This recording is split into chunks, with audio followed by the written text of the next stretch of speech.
It could cost, $1 million more sometimes. What I had was access to music that sounded as good as the stuff you would hear on the radio, but it was all independent artists. So it was incredibly affordable. That was a gap that I saw in the market. We went after it and we became the largest provider to Disney, McDonald's, Coca-Cola, Viacom, like 600 huge clients.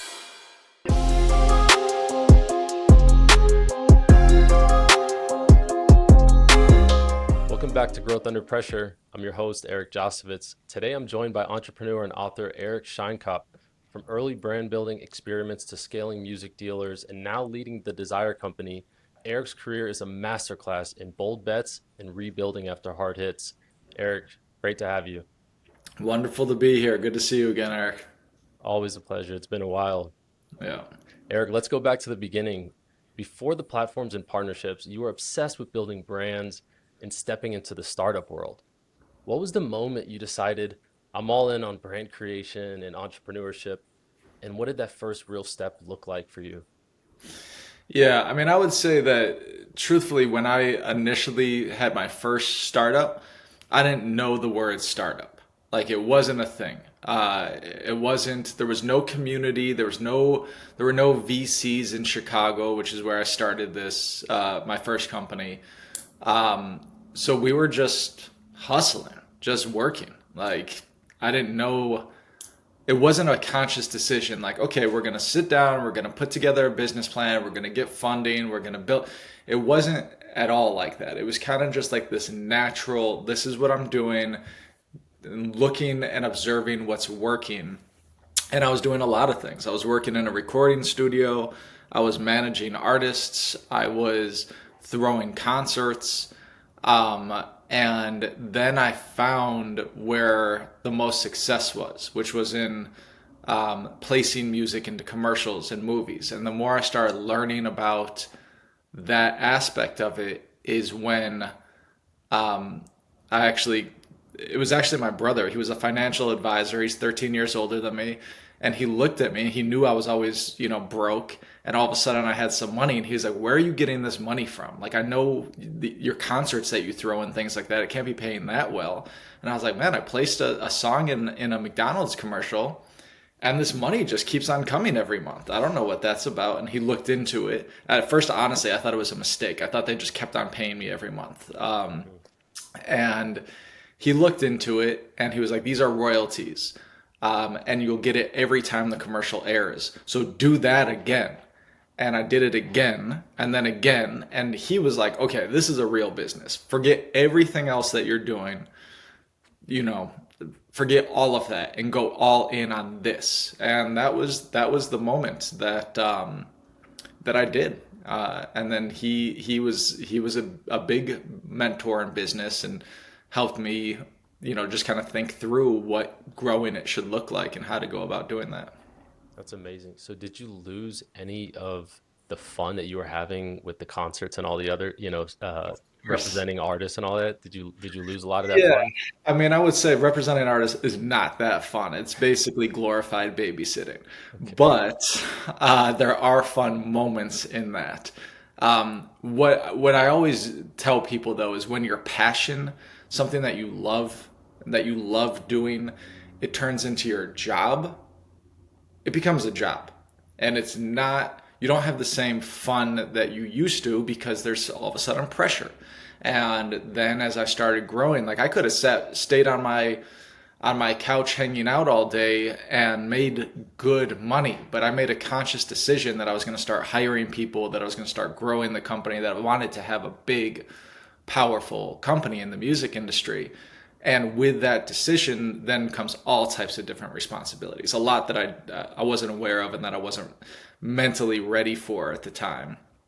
And it just, really was so natural. But then once you have to pay people every 2 weeks, it's not as fun to do the things that you once got a lot of enjoyment out of doing, to be honest. I remember having chats about that and, making payroll. I think every startup entrepreneur has a day where they are questioning if they can make payroll or not. Oh yeah, got to. even if you have a bunch of even if you come from a wealthy family or have a trust or whatever, when what you're doing isn't paying the bills and you have to keep on relying on this other money to cover your expenses and your costs, like at some point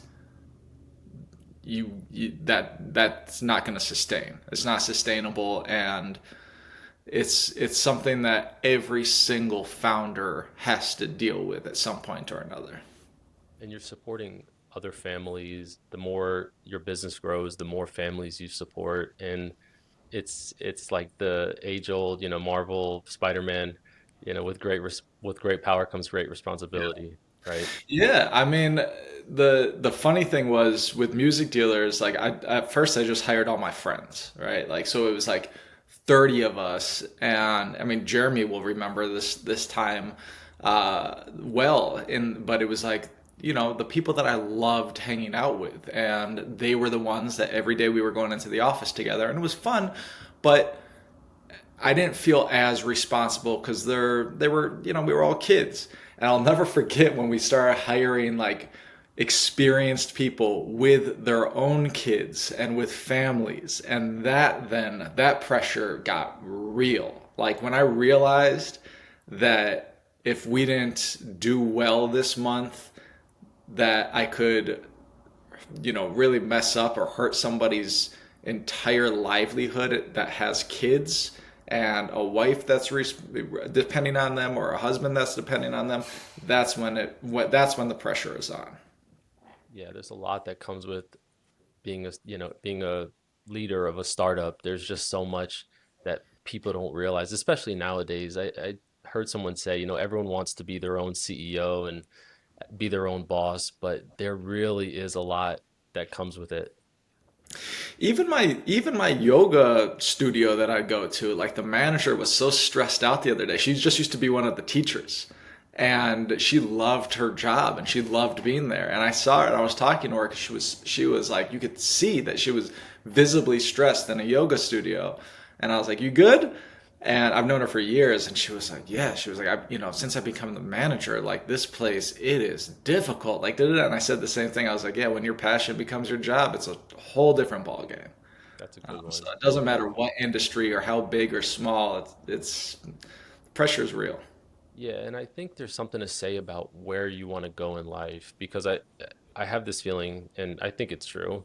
You can correct me, but you can do anything at any level that you want to. You pick it, and then you say, "Hey, I want to be an expert, or I want to be advanced, or professional, or I just want to do the same thing." And I have seen a ton of senior accountants, and one of them is really awesome at her job, but she clocks in at the same time and clocks out at the same time every day. Yeah. On when that clock hits 00, she's out, but she is efficient with her work and she does a great job, and that's okay. Yep. Yep. Absolutely. I mean, it takes all kind, but it shows like that it's not her passion. She wants to get home and get to her, what she's passionate about. We actually I had a sales summit in Atlanta today, and we had a guest speaker, and she came in, and she was like, the truth is, like, I don't care at all about ad tech. Like, I don't care about the thing that I'm selling, but I love the sales part, and that's what I focus on. And she was giving this like very motivational talk. But yeah, a lot of people aren't passionate about what they actually have to do day to day. A lot of times they're more passionate about what it means to be in that environment. Yeah, for sure. When you started music dealers, I mean, I don't like to throw around the word regret a lot, but do you feel like there was something else that you could have also taken up, like another path or another industry that was also on the same plate? I would tell you that I wanted to be in the music industry all my life. Like since I was 7 years old, I used to tell people I'm going to be in the music industry. And I would say I don't want to be a professional musician. Although I studied every single instrument, I've played in bands all my life. Like I was always in music, but I never wanted to be a musician. I wanted to be in the business. It was all I cared about. Like I didn't want to go to college. I didn't want to do anything. I did go to college, which I'm grateful that my parents really forced on me. But even there, like I had a radio show on the college radio station. I DJ'd 3 nights a week. I would bring in the artists to perform at the university. Um, like I always want, and every waking second that I had, I always had like a little studio set up in my room, and I was always recording musicians and making music. So there was no other place that I wanted to go. I just didn't know what the music industry meant. I didn't even know what it was. Like again, like Chicago wasn't very big um, in the music industry, and I didn't have any real connections in that world. So I didn't know what direction I wanted to go in it because I didn't know what the options were. So it was kind of just like a natural thing. Looking back, I don't have any regrets about going in that area because it's where I found the gap, like licensing music, and it was kind of a timing situation in the market as well. It was I started that company in 2007, 2008, and that was the financial crisis. And what happened was a lot of big brands lost their ad budgets the way that not all of it, but they didn't have the extra money to spend on splashy advertising. And a lot of the big costs of advertising, television commercials specifically, was licensing a famous artist, a famous song into a television commercial. It could cost, $1 million more sometimes. And what I had was access to music that sounded as good as the stuff you would hear on the radio, but it was all independent artists. So it was incredibly affordable. And that was a gap that I saw in the market. We went after it, and quickly we became the largest provider to Disney, McDonald's, uh, um, Coca-Cola, Viacom, like 600 huge clients. And I was very proud of finding that gap, seeing it before anybody else. We were the first on the scene doing anything like it. Grew to the largest in the world. So no, I don't have regrets about that. There are a lot of steps and missteps along the way I would do differently, but it's all meant to be.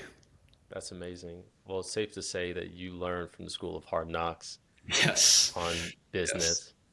Yeah. Now, let's fast forward to today. Give us a snapshot of the Desire company right now, what you're building, how it's performing, and what's driving growth today. Quick callback for listeners. 5 years ago, you, Judith, and I were literally doing financial modeling around your dining room table. I don't know if you remember that, but from that Mhm. moment to now, what's changed most about the business, the team, traction, go to market, whatever you can share with us? Yeah, I mean it's amazing to look back and think that we were sitting in the dining room table and writing on post-it notes on the wall like what we wanted to build as a company and how we were going to get there. No product market fit, not knowing what our product was even going to be. And now we're the leading supplier of product content for retailers and brands. So we have the world's largest cross-disciplinary expert community. So we have everybody from veterinarians and doctors and scientists to Olympic athletes to Rihanna's team and Beyonce's team, but rather than Beyonce, it's her nutritionist, her hairstylist, her physical therapist, her trainer, her chef. We have NASA astronauts. We partner them with brands. They talk about the product, how to use it, why they like it, who they recommend it for, and then we put that content on retailers' websites. So you'll see our content with our logo on Best Buy and Target and Walmart and Sam's Club and Tractor Supply and Ulta Beauty. So all across the board. So it's become the leading provider, especially in the retail media network world, which is the fastest growing um, industry right now. Yeah, and what does the team look like these days?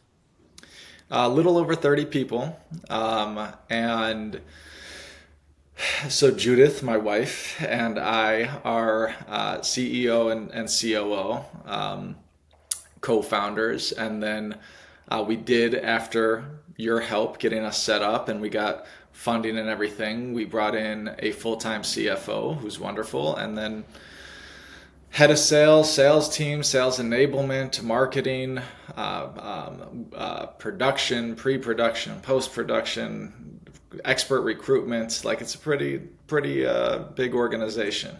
Yeah, and now I mean, when we were working together, you were in Atlanta working from home, your home office, and now you have a studio in Chicago. It's been a couple of years since you've had the studio. How's that Yep, going? it's good. I still work from home, and I'm still in the same home, in my home office. But I'm actually in my wife's office right now. But it's great. We opened up. It's like a 7,000 square foot studio in Chicago. It's phenomenal. We're filming, every day, and it's every type of product imaginable. We dealing today. The team was installing sinks, and for a company that the videos then go to Lowe's and Home Depot. Um, but it's cool. I mean, it's a variety. Every single day is different, and I think that's a really exciting thing. It's challenging because it's not cookie cutter, but it's exhilarating. Yeah, it's fun. It's You guys really have made, a lot of progress, and I know it's a lot of ups and downs, but I think having that background from music dealers, translating that now to the Desire company, my my advice is that the startup world, you just have to be consistent and show up every day, even if that's 5 years or 10 years or it expands beyond your horizon. Do you have a goal, whether it's 5 to 10 years to exit? This is this is easier said than done, right? Um, but what does that look like for you? Yeah, I mean, look, you can never build a company to sell, right? Because then you're going to concentrate on the wrong things, and you're gonna blow through money without getting your foundation set.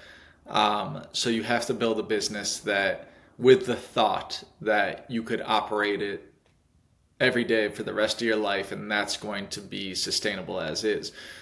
That being said, once that's done, you could start looking for strategic opportunities to monetize it in the greatest way possible. And I think we are looking at that.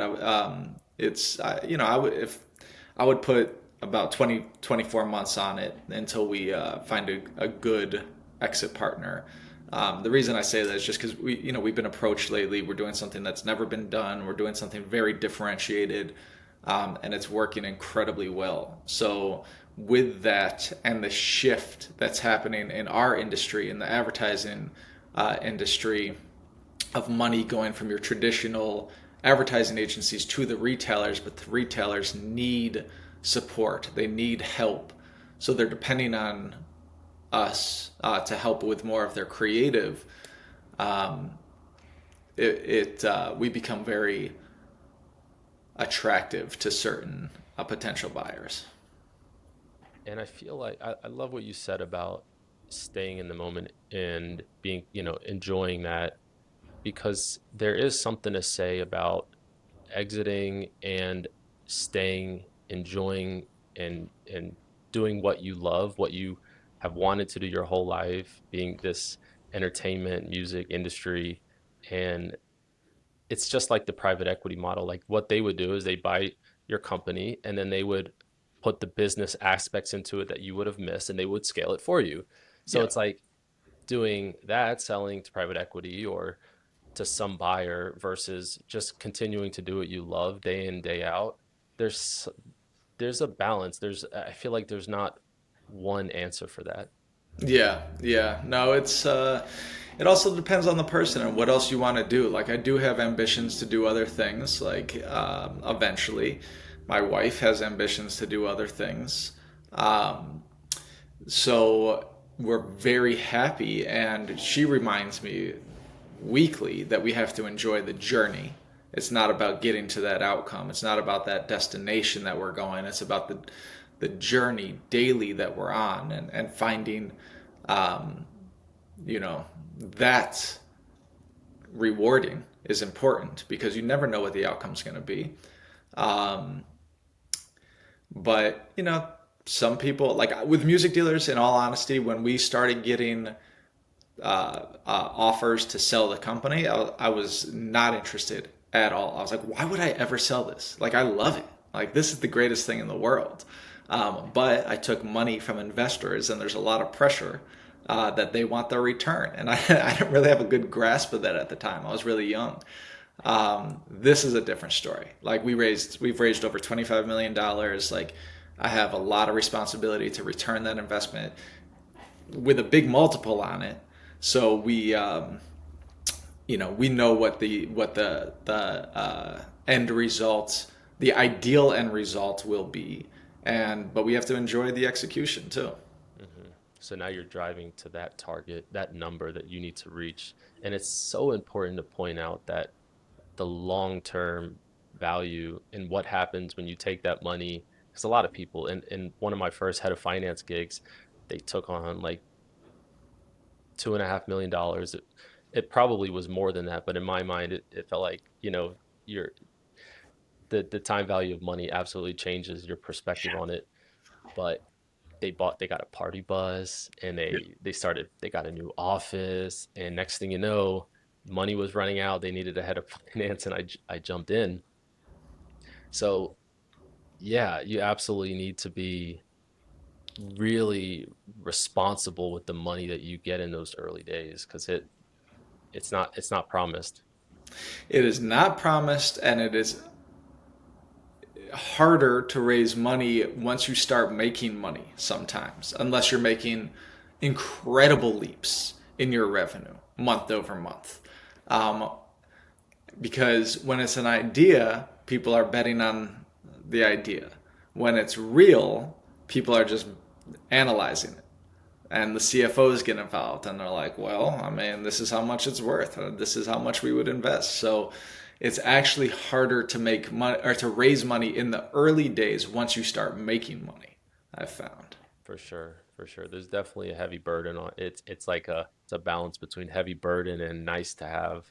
Yeah. Um, so just leaning on cash flow a little bit, and how that how that plays into the trajectory of the business. We always ask our guests, what was that growth under pressure moment for you, where you weren't sure about tomorrow, you didn't know what was promised, things were tight. Can you think of one specific moment, whether it's cash or revenue or, employees? So I'll tell you, yeah, I remember two very specific moments, but one is much more like with a tangible issue, which is I got a notification that payroll was $20,000 over what we had in the bank, and I did not have that money, and we were not making money at the time. Like we weren't even in market trying to make money yet, and I ran out of money because at that time, my wife and we were funding the company initially, and then my board members from my last company, they did give me $1 million to go like figure something out and all of that, but that came a little later. Um, and at the time, and like I knew money was coming, but I didn't have it, and I needed $20,000 like to make payroll. Um, and I remember waking up, looking at my phone, having that alert on there, and just sitting there in bed, being like, okay, what do I do? Like, do I have to go sell my car? Do I ask people if I could borrow some money? Like, I didn't even know what to do next. I just knew by the end of that day, I had to have $20,000. Um, but Wow. I got it done. Wow. What was the other one? The other one was just sitting with Judith in the living room, and she had quit Coca-Cola to do this, an executive position at Coca-Cola, and and we weren't making traction. We weren't getting the company off the ground, and it was really hard.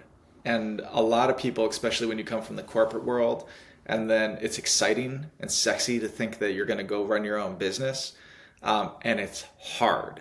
And I just saw it on her face. Like I mean, she was like, you know, 6 months into it, and I saw that she was just exhausted and sad and disillusioned. And then I felt like responsible that she had seen me running a business for many years with music dealers, thought it was a lot of fun, thought it was going to be easy, that she could do it, of course, because she's an executive and has all of this institutional knowledge, and came in. And I remember talking about like we're gonna have to raise money, and we don't have the money for we only have a month of payroll left, and this and that, and like we had already raised a couple $1 million at that point. We were needed more money within a couple of months, and I just saw her look of just it made me really sad, like really sad. I was like, damn, I can't believe I put her in this situation, and we have children, it's big responsibility. And that just sucked. And I knew immediately, like, okay, I've got to go raise real money. Like, I've got to go raise millions of dollars and just make sure we buy ourselves enough time that it reduces some of that stress and anxiety. It's overwhelming. Yeah, it can get, and that sounds really hard. And I know a little bit how that feels. I, they say that with every kid or, with every responsibility, you get blessed with more. And I feel like that, when you have that balance, that family work life balance, it's not, I feel like it shouldn't all be work, but the kids and the wife, they drive you to Yeah, push to another level. absolutely. I mean, we have a daughter who just went into her sophomore year of college. We have a girl who today's her birthday, turned 17 today, and at home, senior in high school, and we have a 3.5-year-old baby. Yeah. So it's like we have a lot of blessings, which to your point, come with a lot of responsibilities. Yeah. And just for context, the what you guys were building in the early days at the Desire Company is a platform filled with content. So all you were doing was just production, production, production. You were just filming, and that's where the money went in the early days, right? Oh yeah, we were just trying to build the database, or yeah, a library of production that we could then go out and monetize. But it took a huge upfront investment to be able to get that off the ground and do that without monetization. Um, which if I could do it again with this company, I would have found the product market fit first Hmm. before spending all of that money doing something, rather than doing it and then trying to like see where it fits. Hmm. That took us longer than it needed to, longer than it should have. But it's just being that, I don't want to say, I mean, being that desperate to find where you're going to get paid from that. It also makes you really attentive and listening to the market and seeing what the opportunities are. And even if we made some money, I would quickly be like, that's not where we want to go. That's not scalable. That's not the industry we want to be in. And testing and learning and testing and learning until like that aha moment, which is typically when you go and build a company and raise investment. We were far past that, which sounds crazy, but it does. Being in that desperate need of securing your company and making sure that you have a future, it makes you incredibly a good listener of what's happening out there. And I think that speaks to the person that you are, right? Because a lot of people have that just growth mentality. I'm going to start something like these guys, Kettle and Bone, the bone Mhm. broth. Or I may have butchered their name, so I apologize if I did. But they just did a product market fit before they even started producing their product. They didn't even have a supplier for the bone broth, and but they got a lot of pre-orders, and that kind of just showed them, hey, we can do this.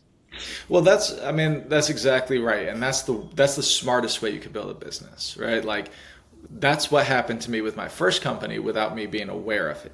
Like, my brother pointed out that I found a product market fit. I never knew what that meant. Yeah. Um, and yes, I would not do it the way that we did it again, but we are definitely blessed to have found that product market fit that is a beautiful one. Yeah. So both music dealers and the desired company have seen significant growth at very different paces. Yeah. What did those experiences teach you about resilience and decision making under pressure? And if you could create a handbook, a one page playbook for those tough sessions, what would be on it? It's a great question. Um, I was in two very different places in my life with the two companies. So, you music dealers, I was a kid, like a young kid, and I had very different motivations. Um, so a lot of my decision making was certainly based more on ego, and for me and the company and how it was seen in the market versus what might have been a better strategic decision for the long run. Like I was very short term thinking. How so? So like we opened up offices in Mexico City and London. I had like 7 offices in the U.S. Like I would have taken it way slower. I just thought it looked really cool to have a business card that listed all of our offices. So I was very like when the opportunity came up, I was like, man, we should open up an office there. Like, let's go. Like, da, da, da, da, da. Instead of having a remote employee, I would open up an office because I thought that was really, really cool. This time around, we have one office in Chicago. We have a ton of remote people in all types of different cities. But I think also like I was too impatient with music dealers with hires, so I made a lot of bad hires, and then I would be nervous to fire them because they were making some money, but not enough. And like now it is the truth, like hire slow and fire fast, and that's definitely what I've done differently here. We just went through a 7-8 month recruitment process for our head of sales. And that was super painful because you're spending a lot of money. That's like, you're paying a lot of money to a recruitment agency to go find you this hire, which I always thought I could do that. I could find somebody. Mhm. But when being a little older and having some bad experiences with those things, letting professionals do their job and getting out of their way is, I would say, a big lesson. Like I didn't think I was smarter than everybody, but I didn't necessarily respect people's expertise in very specific niche areas. I'd be like, oh, you don't know what you're talking about when it comes to this industry. You don't know how that doesn't apply to this industry. Like now I'm very much like, okay, you're an expert at this. I'm going to let you make that decision. And I think that's really important, not just to empower people to do their job for their happiness, but that's why we hired them, because they're a professional in that particular area. So letting them make a decision that sometimes I don't agree with necessarily, like if I adamantly disagree, or if I really think it's bad for business, I'm going to step in and say, we're not doing that today. But there's a lot of things that I'm like, I don't see it, but if you guys believe in it, like let's go for it. And supporting them, I think that's pretty important. That's an important aspect. I mean, when it comes to specifically how to handle situations under pressure, I would just say that there's a lot of people who will tell you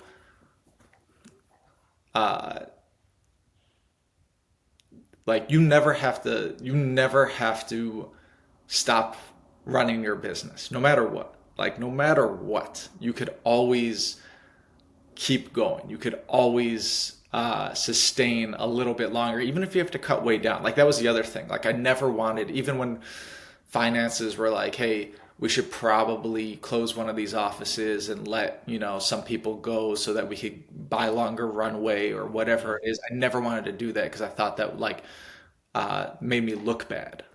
Versus now, like you got to do what's best for the outcome of the business, the longevity of the business, the valuation of the business, versus anything that's personal to me.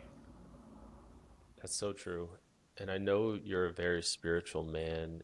Do you have a practice that you lean on in those tough times? Like, do you go out on a walk, do a meditation? What's your go-to? I meditate every day on it. I think I think one thing that I do transcendental meditation, 26 minutes every morning, and the last 6 minutes I visualize my day. So I will literally visualize the meetings that I have coming up and what I want, I want those meetings to go, and what I want the outcomes to be. And I find it really effective, like really, really effective. Um, Otherwise, not yelling at people is something, I used to have like no qualms about arguing with employees or with customers or with vendors or like whatever. And now it's like, yeah, that doesn't get you anywhere. That might satisfy you in the moment, but that's harmful beyond imagination in the long run. So, being quiet in terms of in times of like anger, I find the best. That just sparked a memory. I don't know how much you want to say on this, but I don't know if you remember the PPP slight disaster that we went through, but I'd love to talk about that if you're cool with it. I actually don't remember it entirely, but if you want to, yeah, I'm happy to. So just 2 second story. We got PPP funds because, we were still operating during COVID, but of course couldn't make any sales. And I'm not going to mention the bank, but they dropped the ball big time. They connected us with this employee that had us That's right. submit our application for more. We had submitted the application based on our calculation. Everything was fine. They asked us to go get more because we could. Next thing you know, they don't want to forgive it. They're like, Yeah. you never should have applied for it. We were in the bank, Yeah. yelling at the bankers, which didn't do anything. We were on the phone Yeah. for hours. Yeah. And the moral of the story is, yeah, I don't know if yelling or just persistence worked because they did end up just forgiving it one day out of nowhere. I now that tell it, I remember it well. That was so ridiculous. Yeah, that guy kept on bothering me, and he was like, "Please call me back. I've got your money." Like da da da da. And I finally called the guy, and he was like, "Hey, I could get you more money for PPP." Like, like a bank isn't supposed to do that. They're not supposed to call me telling me to fill out forms asking them for, free money. No. So yes, they were like, yeah, we messed up. Sorry. Everything's good. But yeah, that the persistence, I would say, is what we talk about this every day at work, is like, if you think you're going to do something once and get the result you're looking for, you're crazy. Like with any sale, with any reach out, with anything, like the persistence is the only thing that gets you there. It is. And that employee ended up not working there. We couldn't get in touch with him, couldn't pierce the corporate veil. That's why it's also good to mention that, working with a more regional or local bank is also good to have. But those were fun times. That dude definitely got fired, for sure. That was wild. He did. He did. So, real quick, how do you protect family time with Judith and the kids while running a high velocity company? You got a Yeah. 3.5-year-old boy, right? Remind me your son's name again? Styles. Stiles. Awesome Yeah. name. Yeah, how do you manage and balance between family and a fast growing company? I think you said the right word. It's protect it, right? How do you protect that time? And you have to look at it like that and guard it and not let anything get in the way of that time. And I'm fortunate that I work with my wife. At the same time, you have to be very, very careful and disciplined that it's not all work at all the time. When we go out to dinner, just the two of us, it's very tempting just to talk about work as though we're in a meeting. Yeah. And we have to be very conscious and make really, really, like, we used to have this joke at the company that, Judith and I have two separate sinks in the bathroom, and while we're brushing our teeth, I would come up with a business idea and like talk to her about whatever, and she'd be like, "Yeah, so again, midnight in the bathroom. Here's Eric's, request for the day, like blah blah blah blah blah," and initially we made a decision like no talking about work in our bedroom, or anything like that. But it's more so making sure that you have blocked time. And I have a great executive assistant who puts time on my calendar every single day, and it says, time for Stiles, time with Mila, time with family, prepare for dinner, family time. And then I get back, and then it's work time again. So it's like that's really helped me, just being very, and I'm not that type of guy. I'm not time structured naturally, but I found that is the most helpful way, that it's like weekends are for the family. I used to work 24 hours a day, 7 days a week, because I enjoy building, but I enjoy my family life even more. So it's a balance. There's a lot of times I would say that it's never fully balanced. It's, either work absolutely will dominate at times, and that's okay. And then there's times where I'm like, you know what, I'm not going to work today. I'm going to keep Styles home from daycare, and we're just going to hang out, or we're going to go to the park, or like whatever it is. And that gets more of the attention. Eventually, I think it needs to balance out for success and your mental and, emotional happiness. Yeah, and you're not dealing, but you have a child's life, you have a human life in your hands, and you are the one that gets to mold that into what it's going to become in the future. And one thing that I've noticed, that's not all successful people are created equal, but there's usually something about their childhood, influence from their father and mother, or something that translate into a successful life. Can you Yeah. pinpoint Yeah. that aspect that you may have received that you may be doing with the kids? Yeah, it's 100%. So for me, it was my mom at 6 years old, 7 years old. She started setting me up with lemonade stands in front of the house, and I loved it so much, like so much. Like I got such a rush from taking this really cheap powder, mixing it with free water, and selling it for $1 a cup. Like I couldn't believe it. And I was so into it that when I got a little older, like, literally like 9, 10, 11, I would have all my friends and we would dominate the corners of Chicago. Like there was in our neighborhood, it's the main walkway to the beach in Chicago, to Lake Michigan. So in the summer, I would have them all along the beach, and I would get on my rollerblades and I would go deliver stuff in the morning, and we would sell cookies and fruit skewers. So I'd be sitting there with my mom making the fruit skewers, and then going and delivering Tupperware to everybody, checking them, a couple hours later, who was out of what. And I got such enjoyment out of that. So my publishing company, I've written a couple of books, and my publishing company is called Lemonade Made, because it is about, those lessons that just got me into business and entrepreneurship. Um, for Styles, maybe a month ago, there's something in Chicago called Taste of Lincoln Avenue, and we had a booth at the festival selling he has a book published, a children's book, called Hip Hip and Away Chicago, and then he has a clothing line which he sells hats and shirts.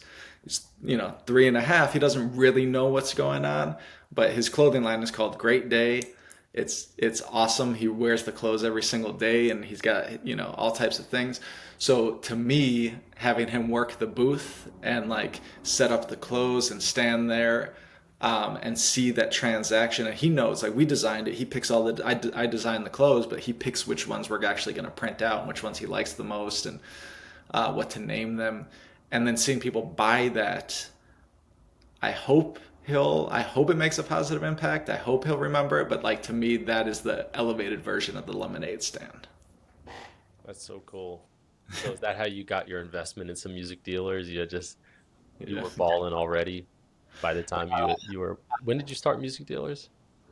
So I started music dealers when I was 21, 22, 21. 22. It's amazing. Well, you had that license, that first license cash flow. Yep, yep. And that's what I'm saying. Like there, I had a product market fit. So that's the way to do it. When you're having fun, finding enjoyment, doing something that you like, and then you see it like, wow, I could really scale this. That's your product market fit. Yeah. That's when you should build your business. Or exactly like you said, kettle and broth or bone or whatever it is did it. And I have friends who do this. They'll come up with ideas. They'll throw up a landing page, and they'll run they'll run $500 in ads on Facebook, and see if people actually pre-order. And if they pre-order, they're like, okay, this is a real business. Like this is an opportunity, and they'll go and do it. That's how I would do it if I were That's a to do. huge takeaway. Yeah. Let's close up with a quick rapid fire of questions. I Sure. want to know what's one metric you check every single week without fail, or something you look at when you're getting your coffee in the morning. I would say engagement of our videos regarding the conversion on retailers' websites. So how well our content is performing against any other type of content that's out there in the world. Okay, that's great. Name one book, podcast, or speech you recommend most to founders under pressure. Tap into an expert is a my podcast, which you have to join me on soon. But it's we have the leading experts in the industry on advertising, retail, e-commerce. It's a lot of really good takes. Um, from more of a spiritual perspective, from books, I would say the Seven Spiritual Laws of Success by Deepak Chakra. The Four Agreements are good, and then from a business perspective, and even like Having is a good one from a business perspective. Um, Built to Last. Hmm. How I Built This. There's a Your books as well. Oh yeah, that's a good point. Hit Brands: How Music Creates Value for the World's Smartest Brands, and Return of the Hustle: The Art of Marketing with Music. Okay, I'm gonna have to read at least one of those and would love to join you on your podcast. Awesome. Okay, last one. A founder under pressure should always blank. Come back to the mission. Why did you start? Never compromise on that, and that's what makes you credible. That's what allows you to build. So when you're confused and you don't know what's the right decision, come back to the mission. And that's why it's so important to have a solid mission that you can focus on every day, day in, day out, even though it's a long-term goal. Absolutely. I mean, for us, it's about credibility. We have this, we have our seal, our mark on every single video. And like the whole thing is when you see the seal, you know it's real. Like shoppers actually depend on our seal. And we can never violate that. So any decision we ever make, I mean, especially it's very tempting to go the AI route when it comes to video production these days. And that would completely go against our mission. So being able to come back to that and use that as your guide on decision making, I think is a very useful tool. But it is important to have all of those things really thought through. And we even just this week with our team in town, we went through our mission and vision again and our values as a company. And like they do update and adjust, but you're always going to feel very passionate about that original mission. I'm glad you mentioned that. What you guys doing, what you guys are doing at the Desire Company is really next level, and I'd love to see the Desire Company take over Amazon because And we all know about the reviews and what we're Yep. getting there. Yep. Eric, this was a ton of fun. I can't Well, wait till next time. Really appreciate you joining me on this. yeah, good seeing you, and thanks for all of your help in the early days and still to this day. So we all appreciate it, but thank you for having me. Of course. All right, man. All right, have a good one. You too. That's it for today's episode of Growth Under Pressure. I'm Eric Josovitz from Adapt CFO, and I hope these insights help you tackle your biggest scaling challenges. If you want to help other founders find the show, give us a quick follow or a share. Thanks for listening, and I hope to catch you next time.